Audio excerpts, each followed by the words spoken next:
Siemka, ja jestem Adacho i witam was w kolejnym odcinku z przemyśleniami tyczącymi się Naruto. Chociaż nie do końca Naruto, bo Naruto Shippuden, a w zasadzie zastanawiam się, co to znaczy. Tak, w sumie teraz jak wypowiedziałem to słowo po raz pierwszy w tym filmie, no nie pierwszy raz w życiu, na głos, to się zastanawiam, co to w ogóle znaczy. Shippuden. Może chodzi o to, że ludzie shippują Sakurę i Naruto, a się okazuje, że Sakura jednak woli Sasuke, mimo tego, że Sasuke jest jednak bardzo zły i w sumie od tego zaczęliśmy Shippudena. Muszę przyznać, że ten początek był bardzo intensywny, niczym z dobrego filmu kinowego. Alfred Hitchcock byłby naprawdę fanem tego, co się tutaj zadziało, bo z tego co pamiętam, to Alfred Hitchcock, genialny i legendarny reżyser, mówił, że na początku trzeba zbudować napięcie, w sensie rzucić jakąś mocną rzecz, a potem powoli budować napięcie od zera. Czyli na początku dostajemy jakiś szok, a potem budujemy powoli napięcie, które prowadzi do tego szoku. Zresztą zaraz do tego przejdziemy, zaraz będę mówił wam, co sądzę na temat tej pierwszej, w zasadzie arku. Nie będę piąty raz tłumaczył, że wiem, na czym polega różnica, tylko słowo saga brzmi po prostu atrakcyjniej. Więc będę mówić saga, mimo tego, że to prawdopodobnie jest dalej ark. Ratowania Kazekage, ratowania Gary, w zasadzie chyba Kazekage to jest ta oficjalna nazwa. Dwie rzeczy, może nawet jedna rzecz, a może niech będą, że dwie rzeczy techniczne. Pierwsza rzecz jest taka, że nic się nie zmienia, że moje odcinki z przemyśleniami tyczącymi się kolejnych arków Naruto będą się pojawiać tak jak do tej pory. Fakt, że wkroczyłem w Shippudena to nie oznacza, że coś się zmieni. Natomiast wygląda sprawa tak, że ja początek tego arku zacząłem oglądać jakiś czas temu, potem miałem tygodniowy wyjazd, mieliśmy sprawę z Dyzią, ostatnio mówiłem o tym w Kokle, jeśli nie oglądacie moich pozostałych filmów, zmarła nam kotka, więc dużo było też jeżdżenia po weterynarzach, żałoba i tak dalej, no to był trudny okres, więc między początkiem moim oglądania tego arku, a końcówką, dokończyłem to dosłownie 2 dni temu, minęło trochę czasu, ale to nie jest tak, że ja nie pamiętam, co się działo na początku, więc tutaj jakby nie powinno to mieć większego wpływu na, powiedzmy, treść tego odcinka. Druga rzecz jest taka, kilka słów na temat tego już powiedziałem w Kokle, mianowicie ten odcinek naszego wspólnego podcastu Maciacho, tym razem nie toczący się Dragon Balla, tylko Naruto. Powiem wam tak, jak nagraliśmy ten odcinek, to ja na końcu byłem mega zadowolony. Myślałem, że wam się bardzo spodoba.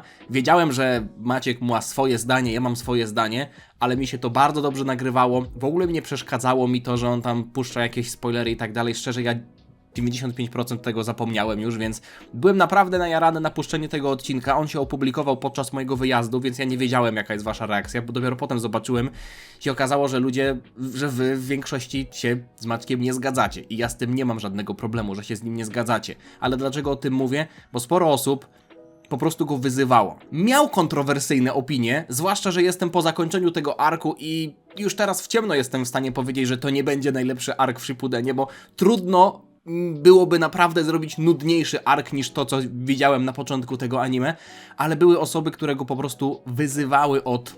Nie chcę nawet mówić, ale chodzi mi tylko o zachowanie kultury. Dużo osób w związku z Naruto pojawiło się na moim kanale. Oczywiście są już osoby, które do tej pory były na moim kanale i też oglądają te filmy z Naruto, ale ja nie chcę, żeby w komentarzach była taka gównoburza. Jeśli się macie nie zgadzać, okej, naprawdę nie mam z tym żadnego problemu. Nawet cieszę się, że macie inne zdanie, bo w ten sposób napędzana jest dyskusja. Ale momentami, w niektórych przypadkach, przy niektórych osobach, to przekroczyło granicę i nie mówię tutaj o osobach, które się jakoś mocno nie zgadzały. Mówię tutaj o osobach, które wyzywały w obraźliwy, obrzydliwy sposób. Kto to zrobił, to wie, że o nim mówię. Mam nadzieję, że takich sytuacji nie będzie. Odnośnie tych wspólnych podcastów, to my nagrywamy głównie o Dragon Ballu, więc ten podcast o Naruto to był taki jednorazowy pomysł. Jeśli wam się nie podoba, trudno. Nie musicie stawać w mojej obronie, że on mi coś zaspoilerował, albo że on mnie do czegoś przekonuje, albo Adacho, nie słuchaj się go, oglądaj. Ja mam swoje zdanie, ja mam swój rozum, okej? Nie musicie mnie w ten sposób bronić, ale okej. Przejdę do faktycznie początku, bo tak jak mówię, to intro było świetne. Mieliśmy tam jednego typka pokazanego, innego niż Naruto i Sakura i ja na początku nie wiedziałem, kto to jest, ale potem, na samym końcu tego arku, wydaje mi się, że poznaliśmy tego gościa. Że to jest ten Sai z samej końcówki. Nie chcę jeszcze o nim mówić, bo właśnie o nim powiem na samym końcu, jak się troszeczkę więcej na jego temat dowiedzieliśmy, ale muszę przyznać, że ten początek w ogóle, kiedy zobaczyliśmy Sasuke, kiedy on pojawił się przy Naruto, kiedy chciał go zabić, kiedy mieliśmy w ogóle motyw że Sasuke wchodzi do głowy Naruto, trochę tego nie rozumiem, że Kyuubi rozmawiał z Naruto jakby w głowie Naruto, bo do tej pory tak to się działo i Sasuke się przy nim pojawia. Nie wiem, czy to jest kwestia tego, że on ma na przykład Sharingana i jest w stanie jakkolwiek, powiedzmy, zobaczyć, co się dzieje w głowie Naruto.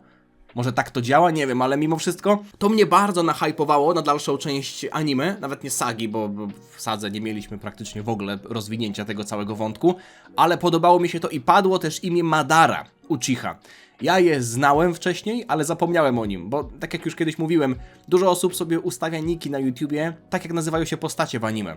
I widziałem osoby, które nazywają się Madara Uchiha i tak sobie myślę, kurde, ja przecież wiem, że ktoś taki istnieje, ale nie do końca wiem, kto to jest. Zresztą Sasuke też powiedział, że nie wie, kto to jest, także Sasuke, wiem, jak się czujesz. Konohamaru niestety stracił jedyny powód, dla którego mogłem go lubić, ale widać tutaj troszeczkę, że jest powtórka z początkowego motywu Naruto, który biegał sobie po wiosce i trochę sprawiał kłopoty. Może Konohamaru nie sprawia aż tak dużych kłopotów, bo widzimy go już tutaj jako Genina. Genina? Chyba Genina się to czyta. Genin. Genin, Chunin, Jonin. O, tak. Genin. Nie. Genin. To jest trochę w sumie beka, że Konohamaru jest obecnie na tym samym poziomie, jeśli chodzi o tę drabinkę co Naruto. Obaj są geninami, także raczej to wynika po prostu z okoliczności. No, Naruto nie miał jak awansować, bo po prostu nie było go w wiosce i wszyscy inni stali się Chuninami. Muszę przyznać, że ten powrót Naruto w ogóle miał lekką charyzmę podczas powrotu. W ogóle też podoba mi się to, że zmienił się jego strój i że zostało to wytłumaczone. To nie jest tak, że tutaj się strój zmienił jakoś bardzo. Ja będę porównywał to chociażby do tego timeskipu w One Piece, bo to był moment w One Piece, który mi trochę zburzył obraz dotychczasowy anime. Ja jestem w stanie zrozumieć, że postacie się zmieniły, ale one zmieniły się drastycznie. A tutaj widać, że oni dorośli, że niektóre elementy ich stroju na przykład się zmieniły. W przypadku Naruto było to wytłumaczone, że się po prostu stary strój zniszczył, więc ma teraz nowy. Okej. Dość logiczne, ale podobało mi się to, że nie czuć tutaj, że mamy zupełnie inną serię, bo czasem jest takie wrażenie, jak się zaczyna jedną serię po drugiej, tylko jest tutaj po prostu timeskip i można to bardziej traktować jako kolejny ark. Jakby to nadal był Naruto, ta pierwsza seria, tylko kolejny ark po timeskipie. To mi się akurat podoba, bo można po prostu dalej jechać na tej samej fali ekscytacji i nie próbować się przyzwyczajać jakoś szczególnie do nowych wyglądów, do nowych głosów, do nowych strojów, do nowych technik, bla bla bla. Nawet Sakura pytała, czy jej coś tam urosło, nie? Także mówię, Naruto miał jakąś tam lekką charyzmę na samym początku, skoro nawet Sakura go o to pytała. No i właśnie to, że wszyscy zostali Chuninami, a nawet Temari i Neji, z tego co pamiętam, zostali Joninami. Nie do końca wiem, jak wygląda egzamin na Jonina, więc nie będę tutaj oceniał tego, jakie mam oczekiwania wobec Nejiego i Temari, ale moim zdaniem troszeczkę oni poziomem odstawali, bo skacząc troszeczkę dalej, potem mieliśmy tę sytuację, kiedy wszyscy walczyli z klonami, wszyscy z drużyny Gaia, ale taki Neji, on nie prezentował się jakoś szczególnie lepiej niż reszta, niż Lee, czy na przykład niż Tenten. On jest Joninem, to znaczy, że musi potrafić więcej.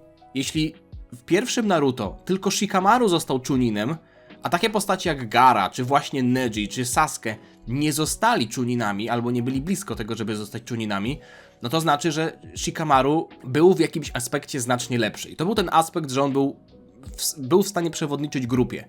No ale w przypadku Jonina mamy postacie jak Kakashi, Gai, Kisame to jest ten ryba. Kurenai, ta ładna z czerwonymi oczami. Asura, tak dobrze pamiętam, że się nazywa tak ten Yeti z Dagestanu. Staram się zapamiętywać te imiona, żeby nie wymyślać nowych.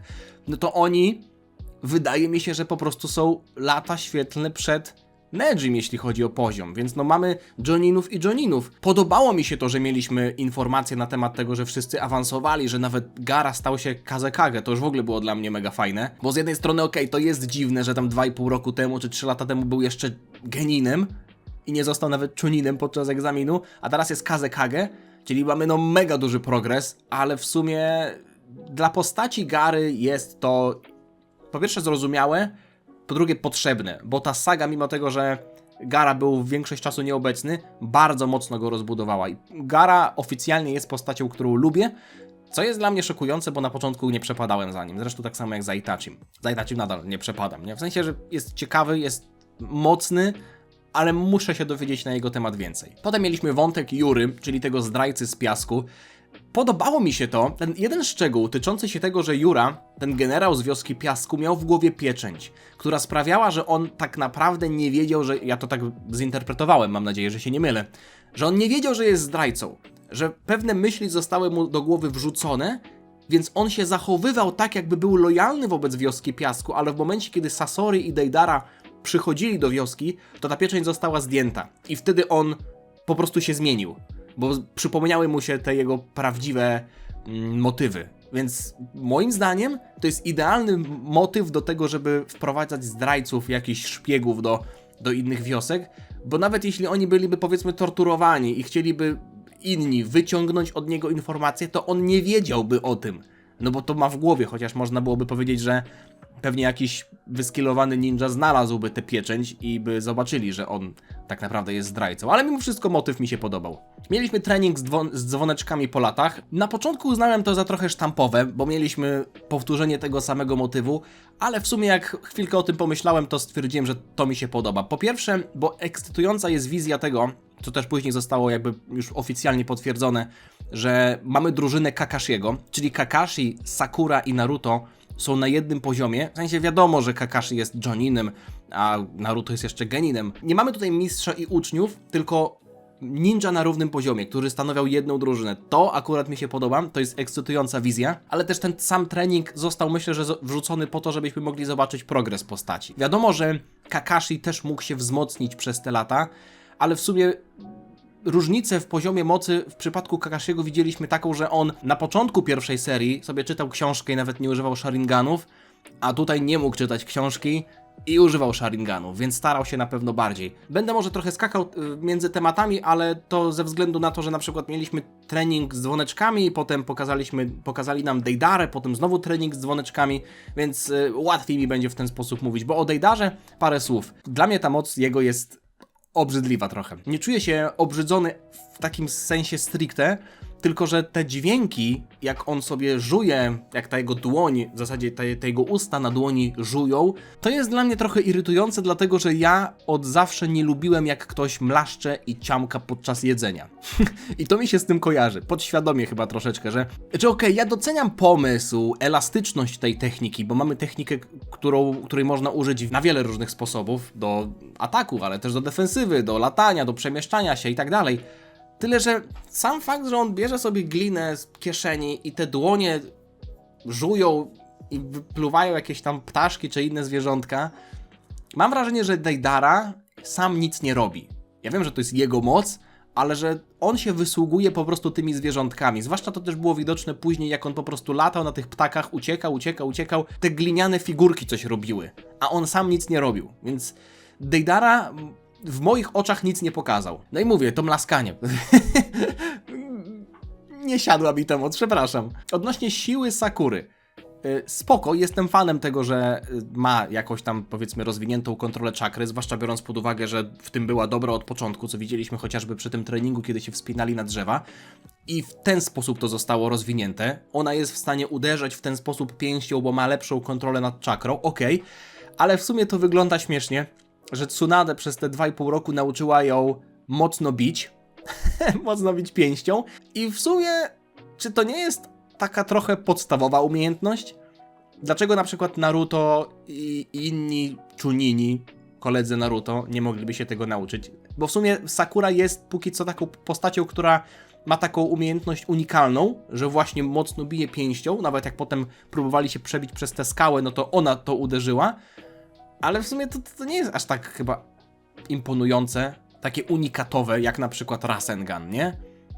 Każdy mógł chyba by się tego nauczyć, chociaż no mówię, no niektórzy lepiej kontrolują czakrę niż inni, ale no jeśli mamy Naruto, który ma tego Rasengana i kontroluje czakrę w też zaawansowany sposób, to nie mógłby się nauczyć tego uderzenia, tej kontroli, żeby bić tak mocno jak Sakura. Taka trochę sytuacja jak z Kaiokenem, nie? Goku nauczył się Kaiokena, kiedy był na takim poziomie, na początku sagi Saiyan, a potem mieliśmy Ziemian, którzy byli znacznie silniejsi od Goku, trenowali u północnego Kaio i oni Kaiokena się nie nauczyli. I oni w zasadzie do dzisiaj się tego Kaiokena nie nauczyli, mimo tego, że byłby dla nich bardzo użyteczny, więc trochę na takiej samej zasadzie to działa, tak to widzę. Podczas tej walki mieliśmy też rodzaje czakry, tak mi się wydaje, bo teraz większą uwagę zwracam na to, bo było to w quizie, który rozwiązywałem, że mamy rodzaje czakry, ziemi, ognia, wody, powietrza, nie wiem czy są jeszcze jakieś inne, ale teraz zwróciłem uwagę na to, że chociażby jak Sasuke robił ten ognisty styl, to mówił właśnie Fire Style. I jak chociażby Orochimaru i trzeci Hokage walczyli na dachu, to tam też były techniki, których nazwy były poprzedzone nazwą stylu, czyli styl ziemi, styl wody. I to w sumie teraz budzi w mojej głowie takie przemyślenia, że może właśnie to jest to. Może to są te style żywiołów, które oprócz takiej zwykłej czakry jeszcze istnieją w uniwersum. Czyli mamy zwykłą czakrę, ale mamy też... Chociaż nie wiem jak to działa. Nie będę tutaj szył jakoś szczególnie jakichś hipotez na potrzeby tego odcinka. Wiem, że to będzie wytłumaczone jeszcze, także czekam cierpliwie. No i mówię, sama końcówka tej walki, tego treningu z dzwoneczkami, bardzo mi się podobało to, że Kakashi nie został ograny tym jakimś większym poziomem mocy, że nagle Sakura czy Naruto mieli poziom mocy z dupy i wyprzedzili Kakashiego, jednego z najlepszych, o ile nie najlepszego Jonina w Konosze, ale pomyślunkiem i wykorzystali jego słaby punkt, który nie wpływa bezpośrednio na obraz Kakashiego, bo to nie jest coś nowego, to nie jest tak, że pokonali go w walce, tylko wykorzystali to, że chciał usłyszeć, że nie chciał w zasadzie usłyszeć, co będzie na końcu tej książki, także spoko. Walka Gary i Deidary. Gary i Deidary. Gara, Deidara. Sorry, to był dla mnie bardzo nudny moment tego anime. To nie jest tak, że nie lubię Gary, ale to jest trochę tak, że Deidara mi nie przypadł do gustu. Po prostu to były nudy. Przeciągane, ten ciągle ucieka, Gara nie może go złapać. Jedyny plus był taki, że ta walka i w ogóle ten ark rozwinął Garę, bo chciał ratować wioskę, więc widzieliśmy Garę jako postać, która zmieniła się pod tym względem, że dba o innych, dba o wioskę, jest w stanie się dla wioski poświęcić, ale mieliśmy tam sporo takich akcji, w których Deidara uciekał na tym ptaku, Gara tam za nim leciał, ale trochę nie leciał, bo trochę tym piaskiem sięgał, ale zamiast samemu podlecieć, bo widzieliśmy, że potrafi latać, to on sięgał tym piaskiem i dla mnie to było zdumiewające, że postać na poziomie Kazekage, czyli ja wiem, że to jest gość, który 2,5 roku był geninem, ale jeśli on jest faktycznie Kazekage, to znaczy, że musi jakkolwiek być na poziomie Kazekage. I on nie jest w stanie złapać takiego Deidary, którego potem porobili nasi bohaterowie. No to mi się po prostu gryzło i przez parę odcinków mieliśmy taką nudną akcję, że ten trochę atakował tego, ten trochę tego, wszystko się działo w powietrzu, reszta tylko patrzyła. Nudne to było i moim zdaniem ta saga, gdyby na przykład miała remake, remaster, lepsze słowo, remaster, to można byłoby wyciąć filery. Można byłoby z tych 32 odcinków zrobić 15. Bez problemu można byłoby, nawet 12. Pokuszę się o stwierdzenie, że można byłoby tę sagę w 12 odcinkach zamknąć, bo tempo, i nawet nie mówię tylko o tej jednej walce, tempo później, momentami to była katastrofa. Był jeden odcinek, gdzie były non-stop w kółko te animacje, ci się z klonami bili, Deidara ucieka przed Kakashim i Naruto i nic się nie dzieje. No, tempo, dramat momentami. Rozbawiło mnie to, jak Deidara powiedział do Gary, że męczy go patrzenie na twoją twarz, na jego twarz bez emocji. Jeszcze miesiąc czy 2 miesiące temu bym powiedział, że prawda, mnie też, ale obecnie Gara, no mówię, polubiłem tę postać, więc uśmiechnąłem się tylko pod nosem. No i w sumie wiecie co? To jest dość zabawne, że Gara na tej sadze zyskał, mimo tego, że od pewnego momentu po tej walce leżał, bo został pokonany, nie? Więc był nieprzytomny. Został skradziony przez Deidarę, potem tylko go przerzucali jak gorącego ziemniaka i na końcu tylko wyssali z niego, w trakcie sagi wysysali z niego Shukaku. Czy to jest jakaś zasada, że wszyscy w Naruto robią Naruto Run? Zauważyłem, że często jest ten Naruto Run, ale to nie jest aż tak notoryczne, żeby robić z tego takiego mema. Ten Naruto Run to jest bardzo popularny mem związany z Naruto, a jak oglądam tę serię i poprzednią obejrzałem, to nie zauważyłem, żeby to było jakoś szczególnie notoryczne, no nie? W sensie, no, czasem tak biegają, ale nie zawsze. Tak, myślę, że to jest takie typowe dla anime, chociaż może w Naruto było to pierwsze, nie wiem. Walka Kankuro kontra Sasori. Muszę przyznać, że Kankuro z nową pacynką ma mocny wygląd. Podoba mi się w ogóle to, jak oni pozują z tymi pacynkami, mimo tego, że sama moc jest moim zdaniem trochę wybrakowana. To ten moment, kiedy oni wyciągają te pacynki i przyjmują te pozycje, no to wygląda dobrze. W ogóle też widzimy progres, bo miał 2, teraz ma 3, ale mimo wszystko szybko został ogarnięty. Cała ta walka była powiedzmy, że w miarę okej. Nie wciągnęła mnie jakoś bardzo. Najlepszy moment to chyba to, jak Sasori powiedział, że to on stworzył te pacynki, którymi Kankuro się bije, więc wtedy trochę dowiedzieliśmy się na temat tego, że Sasori jest jakimś tam legendarnym tym Sasorim z czerwonego piasku, czy jakoś tam inaczej był nazywany. W sumie zastanawiam się, jak on stworzył te pacynki, bo to on stworzył te pacynki dawno temu, czyli Kankuro korzystał już ze zrobionych pacynek, czyli Kankuro sam nie tworzył pacynek, marionetek, tylko korzystał z jakichś tam, które już sobie były w szafie na przykład. No bo tak to zrozumiałem, że Kankuro w zasadzie korzysta z pacynek, które stworzył Sasori lata temu. To Kankuro w zasadzie na tym mega stracił, bo wygląda na to, że on sam nie tworzył żadnych pacynek i to, że on zna ich działanie, to nawet nie jest kwestia tego, że on sam to wymyślił, tylko że skorzystał z tego, co już było zrobione. Trochę słabo. Plus jeszcze okazało się, że te jego tatuaże na twarzy to tak naprawdę farba, więc też troszeczkę strata aury. Ale widać, jak tatuaże zmieniają człowieka, nie? Zupełnie inny gość. Potem mieliśmy babcię Chiyo, to Chiyo Chips, gdzie były karty z Dragon Balla. Dawno się nie widzieliśmy. I dziadek Ebizu, tak? Ebiz Molarek. W sumie tak na początku nie zapamiętałem, kim oni są dokładnie, oprócz tego, że są takimi emerytowanymi kozakami, a Chiyo umie leczyć, ale ten Ebizo? Gość był naprawdę bezużyteczny. Ja nie jestem w stanie przypomnieć sobie jednej rzeczy, którą on zrobił w tej sadze. Oprócz tego, że siedział przy tym bajorku, nie, no po co on tam był? No, Ebizo jest bezużyteczny. A w sumie, no co mam się czepiać, jest dziadkiem, no to Chiyo się wyszła przed szereg, no ale porównajcie to, co zrobiła babcia, a to, co zrobił dziadek. Potem mieliśmy to spotkanie Akatsuki, gdzie większość z nich to były hologramy, kilka tam postaci już można było poznać po konturach, ale no, większość to jest nadal nieznajoma.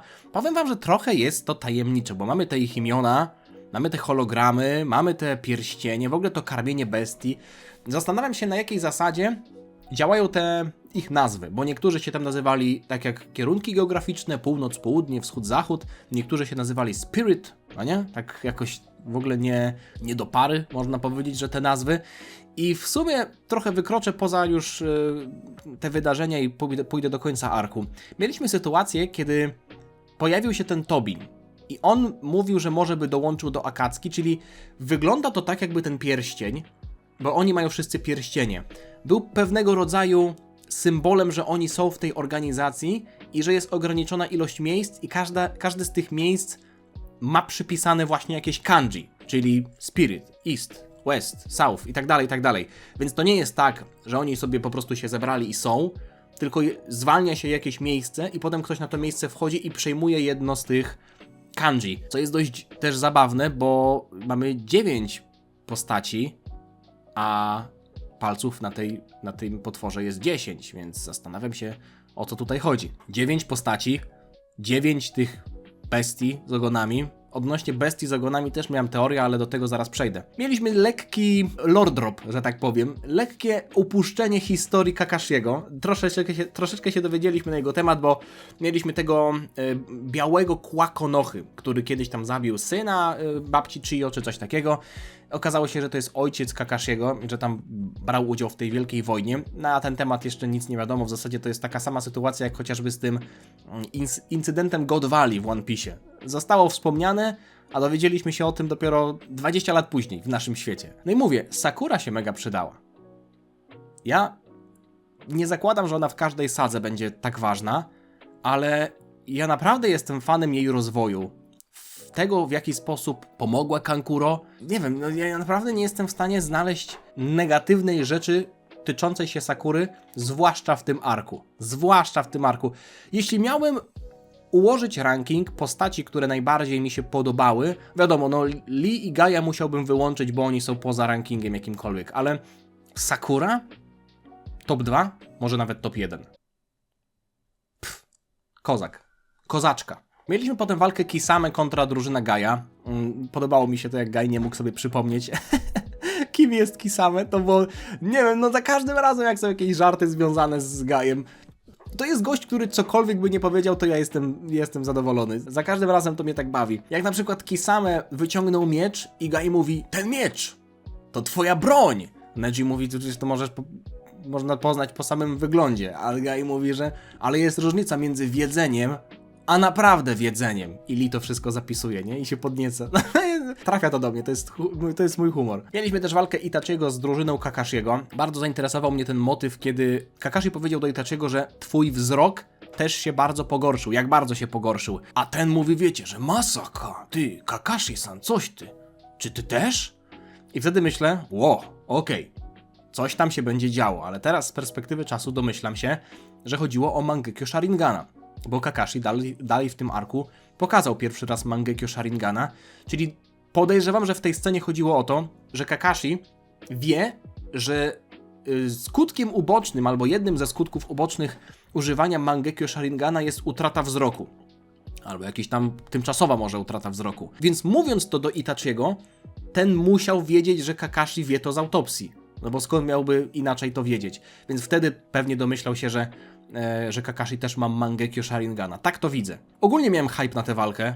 Byłem podekscytowany na walkę drużyny Kakashiego i babci, też Chiyo, z Itachim, bo mamy znanego, mocnego villaina, znane postacie, wizja tego, że zobaczymy jakieś nowe techniki po latach, ale w sumie dużo czasu zeszło na to genjutsu Naruto i z jednej strony jestem w stanie to zrozumieć, bo mieliśmy tam lekkie backstory, w sensie taką retrospekcję tyczącą się tego, że Jiraiya uczył Naruto wyjścia z genjutsu, więc fajnie, że to zobaczyliśmy, bo mamy też wytłumaczone, w jaki sposób to działa, ale znacznie bardziej podobało mi się to, co się działo w walce Kisame i Gaia, no bo okej, reszta została tam, Lee, Tenten i Neji zostali uwięzieni w bańkach, no i Gai na początku tym nunchako wyciągnął i potem to otwieranie bram. Jak on zaczął otwierać bramy, wiadomo, podświadomie zacząłem sobie to porównywać do sytuacji, kiedy Lee otwierał bramy w walce z Garou, no to był top, jeśli chodzi o poziom, w ogóle o momenty w pierwszym Naruto.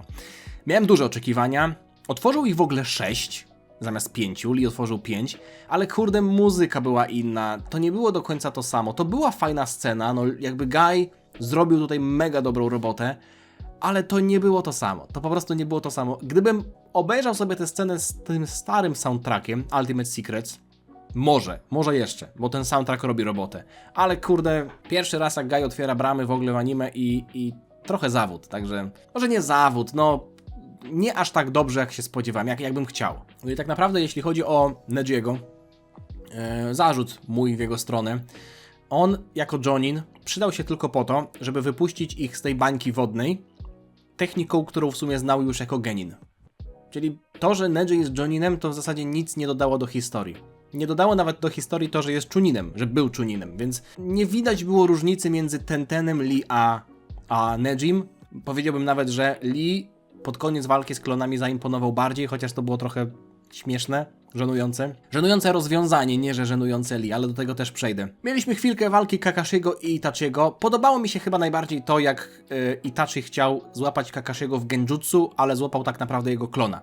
Więc mieliśmy taki trochę plot twist, ale ogólnie z tej walki chyba najbardziej zapamiętałem to genjutsu, w które wpadł Naruto i tego Giant Rasengana na samym końcu, który też jest trochę dość standardowym rozwinięciem tego Rasengana, bo mamy tego Rasengana, który jest ciekawie wytłumaczoną techniką i teraz po prostu jest on większy.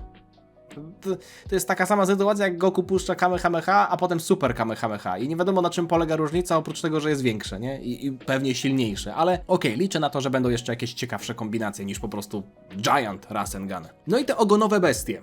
Kurde, miałem nadzieję, że to nie zostanie do końca wytłumaczone, bo chciałem się pochwalić swoją teorią, która się okazała, że jest prawdziwa. Czyli, że jest 9 bestii, każda ma jeden ogon więcej, od 1 do 9 i że Akatsuki po prostu za nimi podążają, że chcą je złapać. Z tego, co tam pamiętam, a w zasadzie nie do końca pamiętam, ile tych bestii zostało już złapanych i ile tam zostało pokazanych, nie znamy na pewno wszystkich. I to jest ciekawe i teraz się zastanawiam, jeśli na przykład w przypadku Naruto jest tak, że potem to zostało powiedziane, że on im więcej ogonów ma, tym powiedzmy więcej czakry Kyuubiego używa, czyli być może jest silniejszy, albo bardziej traci nad sobą kontrolę, czyli mamy powiedzmy jakieś stopniowanie w przypadku Naruto, no bo ma więcej niż jeden ogon. To w przypadku Shukaku na przykład, czyli tego potwora, którego miał Gaara, to też jest jakieś stopniowanie? Czy na przykład on jest słabszy po prostu? Im więcej ogonów, tym silniejszy potwór? No bo to by sugerowało, że Shukaku jest najsłabszy, a Kyuubi najsilniejszy, ale jak widzieliśmy walkę w tym arku zniszczenia Konochy, no to Shukaku sobie całkiem dobrze radził. Zresztą nieważne.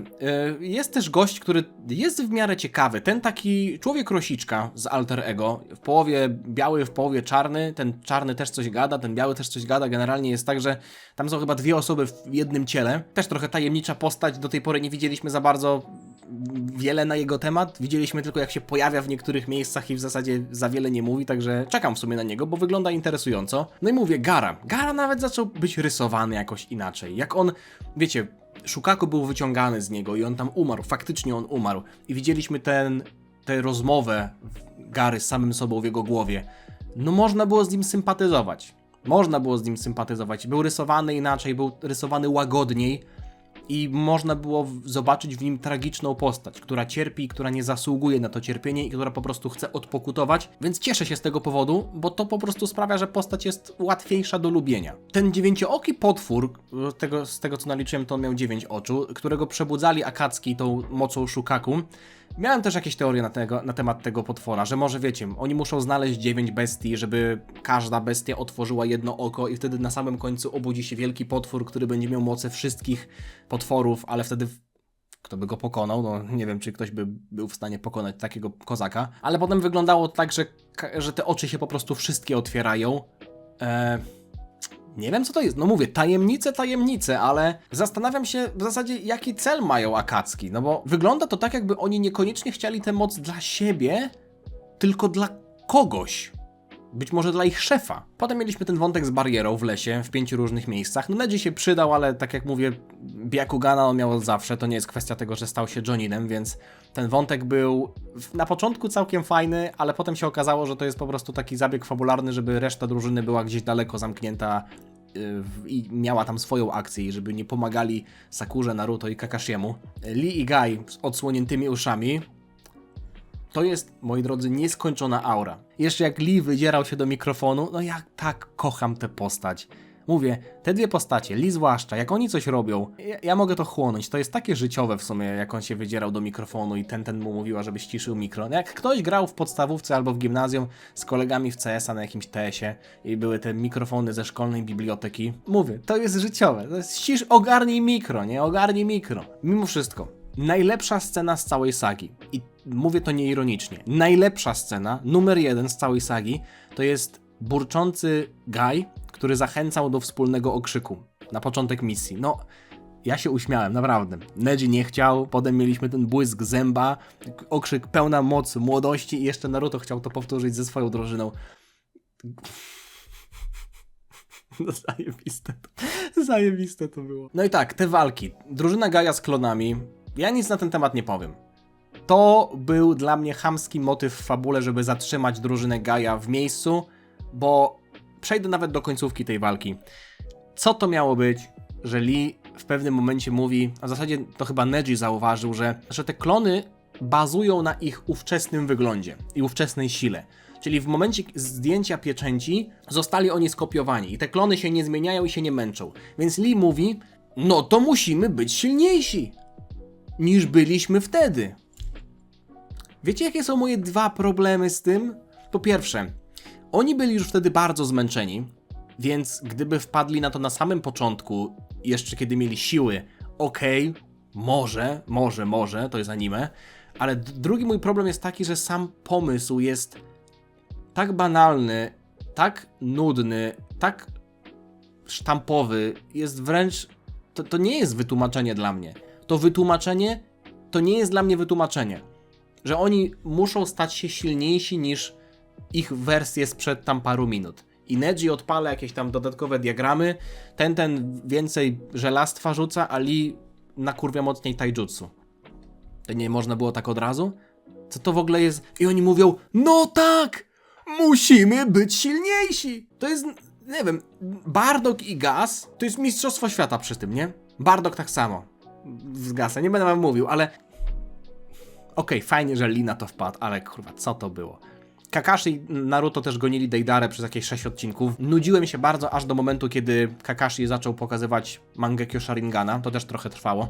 Nie wiem, może to właśnie tak musi być, że on to długo przebudza, bo jest to trudna technika, a może to jest kwestia tego, że on nie jest z klanu Uchiha, więc jest mu trudniej przebudzić tego Mangekyo Sharingana. W zasadzie jak on zdobył tego Mangekyo Sharingana?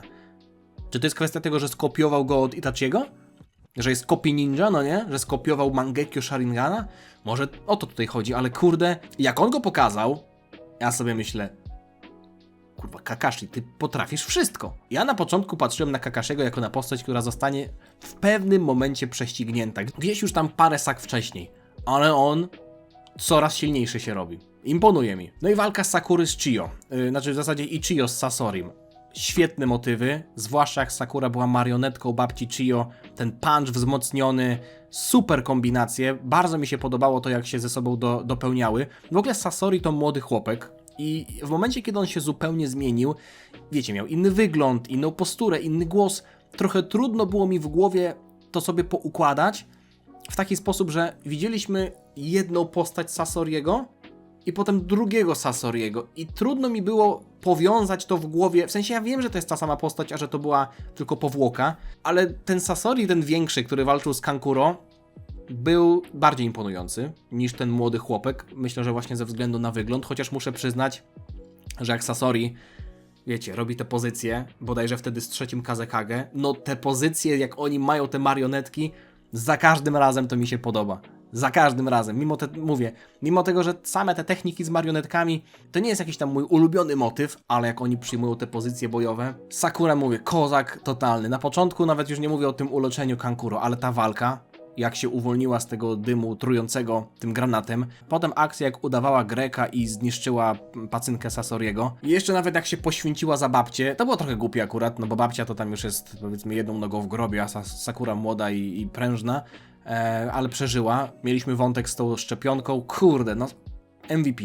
Dla mnie Sakura to jest MVP. Wiadomo, że ona nie byłaby w stanie tak dobrze walczyć bez babci Chiyo, ale nie spodziewałem się, że pójdzie im aż tak dobrze. Backstory z Sasoriego było bardzo smutne. To nie jest tak, że jakoś się szczególnie wzruszyłem, ale jak tak sobie o tym myślę, to chłop miał przerąbane. Małe dziecko, którego rodzice na początku kochali, ale potem sobie poszli i zniknęli na misji i babcia im w zasadzie mu nigdy nie powiedziała dlaczego. Z tego co pamiętam, że on po prostu za nimi tęsknił i czekał na nich i czekał, aż oni nigdy nie przychodzili i zrobił sobie te pacynki i ta scena, kiedy on tymi marionetkami, które wyglądały jak jego rodzice, się przytulał i było widać na jego twarzy, że się pojawiają wypieki, w sensie, że jemu to sprawia przyjemność, że on sobie wmawia, że to są jego rodzice.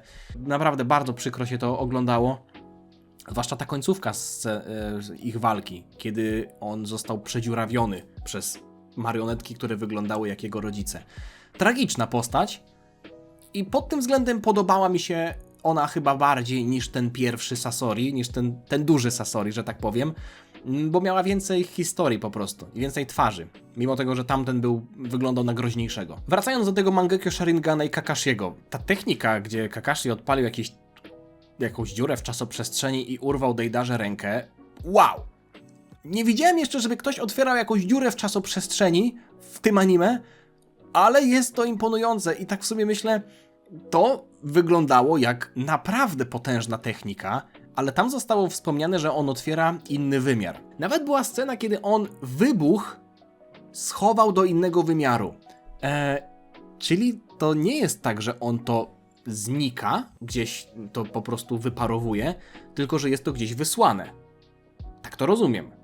Więc być może ten wymiar to jest coś, co istnieje i tam też coś jest. No bo mamy chociażby te wymiary, z którego Pakun, ten Mops, zostają przywołani, albo Gama Bunta, Gama Kichi i ten trzeci, te żaby, to może jest tak, że to jest jakoś powiązane, że Kakashi po prostu ma, albo w ogóle to przywoływanie jutsu przywoływania, ma dostęp do innych wymiarów, że są jakieś inne wymiary. No, ciekawie to wygląda na pewno. Gaara faktycznie umarł, został wskrzeszony później, ale nie mieliśmy tutaj jakichś półśrodków, że jednak trochę żyje, jednak trochę nie żyje, albo coś tam. Nie, no umarł i go wskrzesili, także dziękuję za jasne odpowiedzi. Zastanawiało mnie to, jak Deidara użył jutsu podmienienia, zamienienia, czy tam w ogóle jakiegokolwiek innego jutsu bez rąk, bo Kakashi chyba wspomniał, albo nawet Deidara to powiedział osobiście, że bez rąk nie jest w stanie używać jutsu, a potem Naruto go przygwoździł do ziemi, okładał go i się okazało, że to nie jest jednak Deidara, czyli on musiał użyć jakiegoś jutsu, ale użył tego bez rąk. Nie wiem jak. Ciekawa scena to ta, kiedy Naruto zaczął się transformować. W sumie chyba zdenerwował się dlatego, że